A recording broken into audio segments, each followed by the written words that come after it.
En 2022, on aura une nouvelle caméra d'action GoPro vers septembre, la GoPro 11. Beaucoup espèrent aussi une remplaçante de la GoPro Max, caméra 360. Mais c'est pas une GoPro ni deux GoPro qu'on aura, c'est 4 nouvelles GoPro qu'on aura en 2022. Et c'est pas une rumeur, c'est pas une fuite, c'est pas une hypothèse. C'est ce qu'a annoncé le PDG de GoPro, Nick Woodman, avant-hier. Alors chaque année, en début d'année, il y a une sorte de conférence qui a lieu où GoPro annonce le résultat de l'année passée et du 4e trimestre de l'année qui vient de passer. Et là, ça a eu lieu donc avant-hier, jeudi 2 si je me trompe pas. Et donc c'était en fait une sorte de conférence par téléphone. Hein. C'était pas du tout en réel ni une visio, c'était une conférence par téléphone, par audio uniquement. Et donc GoPro a commencé par annoncer leurs résultats de 2021 qui sont excellents. C'est la meilleure année qu'ils aient eu avec un profit total de 539 millions de dollars.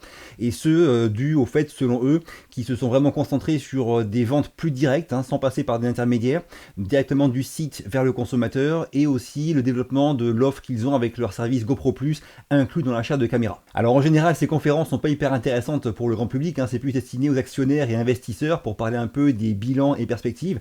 Mais cette année, je vous mets le script complet en lien sous la vidéo si vous le souhaitez. Nick Woodman, donc PDG de GoPro, a parlé pendant quasiment 50% du temps des nouvelles GoPro qui allaient sortir, et c'est vraiment super intéressant, il y a beaucoup de choses à dire, on voit ça maintenant. Donc ce que Nick Woodman a dit clairement, c'est que d'ici la fin d'année 2022, ils vont étendre leur gamme de matériel à 4 caméras au lieu de 2. Hein. Aujourd'hui, ils ont les caméras d'action et les caméras 360. Ils vont étendre ça à 4 caméras en tout d'ici fin 2022, et il y a plus de caméras encore dans l'année 2023.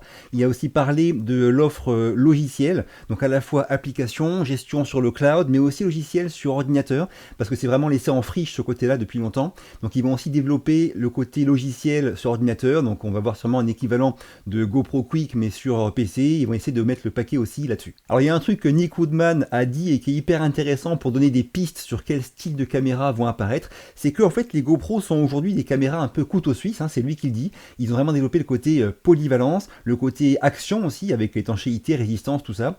Et ce form factor, ce design, cette structure extérieure en fait est bien pour un truc polyvalent et résistant, mais a des limites pour être très performant dans tel ou tel domaine.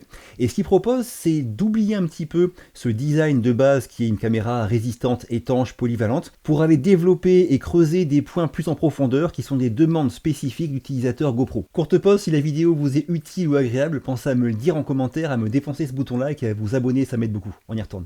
Donc concrètement, ce qu'il dit, c'est qu'ils comptent utiliser leurs acquis, leurs compétences, leurs connaissances, comme par exemple la stabilisation, l'étanchéité, la résistance, ceux qui sont déjà connus pour faire très très bien, pour aller développer des choses que leur demandent des clients, quitte à payer plus cher, parce que c'est aussi ce qu'il dit, hein, il y a beaucoup de sondages quand on est sur le GoPro Plus, on reçoit des mails des fois avec des sondages, des questionnaires assez complets, donc ils ont dû tout trier tout ça et puis ressortir des choses, notamment le fait que des gens demandent des choses, par exemple un capteur de 1 pouce, on sait rien, que des gens aussi sont prêts à payer plus cher, c'est ce qu'il a aussi marqué, c'est ce qu'il a dit texto, hein, et ils vont aussi sortir, donc garder bien sûr les GoPro Hero, mais sortir aussi des gammes plus spécialisées, peut-être plus pro et sûrement plus chères. Alors voilà pour la partie factuelle, ce que Nick Woodman, PDG de GoPro, a annoncé. Maintenant, ça laisse la place à l'imagination pour savoir ce que vraiment ils vont sortir comme nouveau modèle, nouveau style de caméra, et on parle de ça maintenant. Alors aujourd'hui, dans le monde des caméras de pointe, donc on peut avoir dans la main, ou caméras d'action petites, on a plusieurs styles de caméras. On a les caméras 360, ça GoPro sait faire, hein, la GoPro Max est très bien, là j'ai la One X2 ici, qui est considérée aujourd'hui comme la meilleure caméra d'action 360, et dans ce monde là des caméras 360, ce qu'on espère vraiment, c'est un plus gros capteur, parce que ces caméras ont une très grosse définition, par exemple celle-là elle est en 5,7K, mais c'est sur l'ensemble de la sphère, donc quand on va recadrer une image normale, on aura une définition qui sera bien inférieure à celle d'une caméra standard. Donc c'est un point, ça, le capteur sur des caméras 360, sur lequel j'espère que différentes marques et peut-être GoPro vont arriver à progresser pour avoir une meilleure image en caméra 360. J'avais laissé le fil du casque se balader ici. Hop, voilà. Maintenant pour le reste des caméras, on a des caméras comme celle-ci avec une nacelle stabilisée intégrée. Franchement, je ne pense pas du tout que GoPro fasse ça, parce que DJI est vraiment largement en avance sur ce secteur-là, et que GoPro sont très forts en stabilisation numérique. Se lancer dans le développement d'une caméra avec nacelle stabilisée serait vraiment pour moi très hasardeux, je ne pense pas qu'ils iront sur ce créneau-là. Maintenant pour les caméras d'action ou pour les petites caméras plus standard, on a différentes tendances. Il y a l'école, on va dire, GoPro avec des caméras d'action polyvalentes, résistantes, simples à utiliser, un peu comme aussi l'Osmo Action 1 du DJI. Ça, c'est ce qui marche aujourd'hui le mieux pour de la vraie action. On a des caméras qui vont chercher plus la qualité d'image, comme la One Air capteur de 1 pouce ou comme la DJI Action 2, mais au détriment du confort d'utilisation et de la résistance, bref, du côté action. Et enfin, on a le côté des caméras miniatures, comme par exemple cette Go 2, qui elle est minuscule, hein, 26 grammes, avec les contraintes aussi que ça implique. C'est vraiment les trois tendances qu'on a aujourd'hui. Je ne parle pas du côté modulaire, hein. Ce côté modulaire ne marche pas, hein. Il est vraiment contraignant. DJI a essayé ce côté aussi modulaire, franchement c'est pas super pratique, ça a beaucoup de contraintes, même si c'est mieux réalisé ici que sur la One Air par exemple, mais je ne pense pas que GoPro se lance dans du modulaire. Donc selon moi, voici deux pistes qui sont crédibles. Là par contre c'est que de l'hypothèse, hein. C'est mon avis, mais on verra bien si c'est vrai ou non. C'est que GoPro parle bien du fait que le fait d'avoir une caméra d'action tout en un a des contraintes qui sont limitantes pour se spécialiser. Donc il est très probable qu'on se débarrasse par exemple du côté étanche pour proposer une caméra qui a la même stabilisation, les mêmes qualités d'image, mais avec un capteur beaucoup plus gros. Capteur de 1 pouce par exemple. La Sony AX0 fait une belle image, capteur de 1 pouce, mais très limité niveau stabilisation.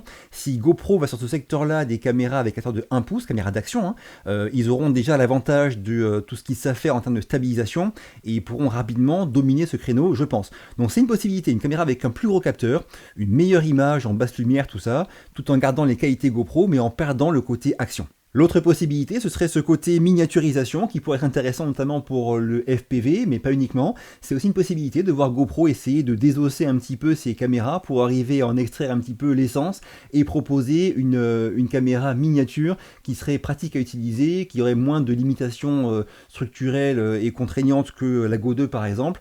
Bref, c'est aussi une possibilité. Alors ce qui est intéressant, c'est que GoPro aujourd'hui, ils sont leaders dans le monde des caméras d'action, ils sont aussi très très bons dans le monde des caméras 360, et par le passé, quand on les a vus essayer d'en sortir de ces mondes-là, ça a été des gros fails. On se souvient du Karma Drone, du Karma Grip, des produits qui avaient été sortis sans assez de préparation et qui ont été vraiment des gros fiascos au niveau économique et vente et au niveau SAV aussi.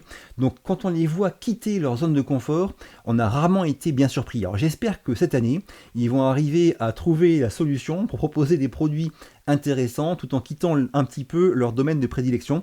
C'est ce qu'on verra. Dites-moi vous en commentaire ce que vous pensez qu'ils vont nous sortir comme style de caméra. Ça m'intéresse pour avoir un petit peu les tendances. Moi j'ai fini pour aujourd'hui. Ça vous a plu, un petit pouce bleu, pensez à vous abonner, ça m'aide beaucoup. Je vous quitte, à très vite et d'ici là, bougez-vous purée. Bougez-vous. Une caméra résistante, étanche, polyvalente pour aller pouvoir creuser plus en profondeur, pour aller développer plus en profondeur Donc concrètement, ça veut dire, donc concrètement, ce qu'il dit, hein, donc ce qu'il dit vraiment concrètement, c'est qu'ils comptent se servir de leur base, de leurs connaissances, de leurs acquis, pour aller plus profondément. Donc concrètement, ce qu'il dit, c'est qu'ils comptent vraiment utiliser leurs acquis aujourd'hui, hein, leurs forces, qui sont par exemple la stabilisation, qui est l'une des meilleures, sinon la meilleure du marché, pour aller. Donc concrètement, ce qu'il dit, c'est qu'ils comptent utiliser leurs connaissances, leurs bases, leurs acquis, comme par exemple la stabilisation, qui est excellente sur les GoPro récentes, pour aller développer des choses plus pointues, plus destinées aux professionnels. Donc concrètement, ce qu'il dit, c'est qu'ils comptent utiliser leurs acquis. Donc concrètement, ce qu'il dit, c'est qu'ils comptent utiliser leurs